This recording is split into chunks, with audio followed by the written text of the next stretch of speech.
आवश्यक सामग्रीहरू T108R refill बोतल, T108 toner cartridge, lint free भुवा नआउने कपडा र मास्क। सुझाव: भ्याक्युम क्लिनर फोहोर हटाउनको लागि वैकल्पिक, टोनर रिफिलिङ अधिकृत एजेन्ट वा पेशेवरहरूद्वारा गरिनुपर्छ। फोहोर टोनर पाउडर हटाउने प्रक्रिया: टोनर आउटलेट खोल्नुहोस्, कार्ट्रिजलाई उल्टाउनुहोस्, फोहोर निस्कने प्वाल तल फर्काउनुहोस्। प्रक्रियाको क्रममा फोहोर निस्कने प्वाललाई ध्यानमा राख्दै हल्कासँग ट्याप गर्दै कार्ट्रिजलाई ढल्काउनुहोस्। खाली गरिसकेपछि कभर बन्द गर्नुहोस् र कार्ट्रिजलाई पुछेर सफा गर्नुहोस्। मुख्य बुँदाहरू: यो हटाउने प्रक्रिया कम्तीमा 3 मिनेटसम्म गरिनुपर्छ।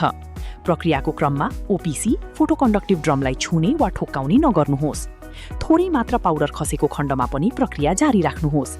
यदि पूर्ण रूपमा खाली नभएको कारण पछि पाउडर ओभरफ्लो भएमा यो प्रक्रिया पुनः दोहोर्याउनुहोस्। टोनर रिफिलिङ प्रक्रिया: क्याप हटाउनुहोस्, सिल निकाल्नुहोस्, क्याप पुनः लगाउनुहोस् र नली जोड्नुहोस्। फोहोर टोनर सफा गर्नुहोस् माथि दिइएका चरणहरू अनुसार। स्टिकर हटाउनुहोस् र टोनर इनलेट खोल्नुहोस्। टोनर बोतललाई टोनर इनलेटसँग मिलाउनुहोस्। कार्ट्रिजलाई ठाडो रिफिल पोर्ट माथि फर्काएर राख्नुहोस्। टोनर खन्याउनका लागि बोतललाई 45 डिग्रीमा ढल्काउनुहोस् र बिस्तारै हल्लाउनुहोस्।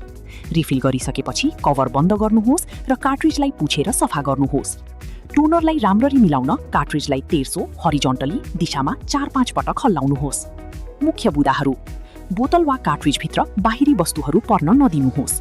रिफिल गर्दा ओपिसी फोटोकन्डक्टिभ ड्रमलाई छुने वा ठोक्काउने नगर्नुहोस्।